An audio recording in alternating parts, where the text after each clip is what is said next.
J.K. Rowling, Roman Polanski ou encore Autant en emporte le vent, trois exemples parmi tant d'autres d'œuvres ou de personnes qui ont été visées par un mouvement qui nous vient des États-Unis, la cancel culture. La cancel culture s'appuie sur le mouvement américain woke ou encore le wokisme, c'est-à-dire s'éveiller face à l'injustice. Un principe qui se répand en 2013 avec le mouvement Black Lives Matter pour dénoncer les actes de ségrégation raciale et de discrimination contre les Noirs américains. La pensée woke s'est ensuite popularisée sur les réseaux sociaux. Être woke, c'est avoir conscience des injustices et des inégalités. Sexisme, racisme, grossophobie, environnement, etc. On peut retrouver derrière ce mouvement des militants antiracistes, féministes, anticolonialistes ou encore LGBT. De la woke culture naît la cancel culture, la culture de l'annulation, autrement appelée la call-out culture, la culture de la dénonciation, pour pointer du doigt les injustices subies par certaines personnes. Un principe qui prend lui aussi de l'ampleur sur les réseaux sociaux. La cancel culture, c'est la volonté d'effacer une œuvre ou une parole qu'on va juger non conforme à la défense d'une cause. L'un des premiers cas de cancel culture vient de Twitter. C'était le 20 décembre 2013 et ça ne concernait pas une célébrité mais une internaute qui ne comptait que 170 abonnés. Ce jour-là, Justine Sacco lance un tweet juste avant de prendre l'avion.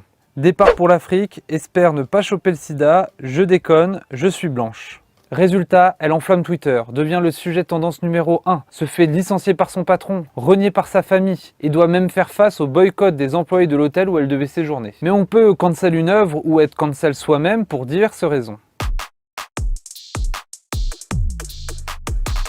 Ça peut par exemple faire suite à une condamnation et à plusieurs accusations d'agression sexuelle, comme pour Roman Polanski, qui est régulièrement la cible d'appels au boycott au moment de la sortie d'un de ses films. Mais le plus souvent, la volonté de cancel quelqu'un vient après un tweet ou une déclaration jugée sexiste, grossophobe ou encore raciste. J.K. Rowling, en juin 2020, sous-entend dans un tweet que les femmes transgenres ne sont pas des femmes. Un tweet jugé transophobe et les réseaux sociaux s'enflamment, appelant à boycotter ses livres. Même ses propres fans lui tournent le dos, allant jusqu'à brûler leur livre Harry Potter.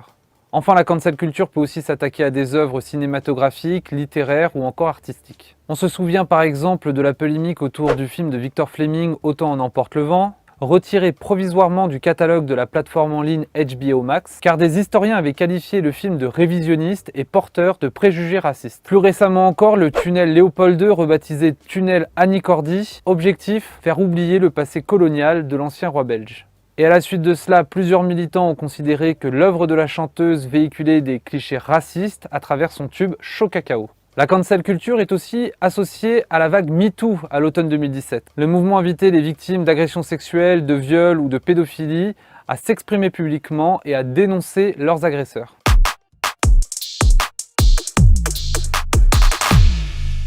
Mais la cancel culture est aussi critiquée. En juillet 2020, 150 écrivains et intellectuels de J.K. Rowling à Margaret Atwood publient une tribune dans le Harper Magazine pour dénoncer, je cite, « l'intolérance à l'égard des opinions divergentes, un goût pour l'humiliation publique et l'ostracisme ». Plus largement, les réseaux sociaux ont permis de donner la parole sans filtre à une catégorie de personnes qui n'avaient pas la notoriété et le pouvoir pour lancer de grands boycotts ou de signer des tribunes chocs.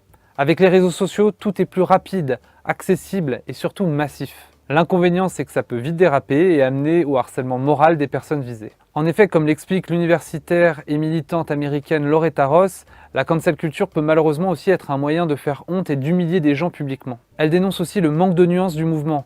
Contre la call-out culture, Loretta Ross propose la call-in culture, c'est-à-dire interpeller et dénoncer mais de façon bienveillante. S'ouvrir au dialogue, proposer à son interlocuteur de faire une pause, repenser ses propos et l'amener vers une discussion constructive.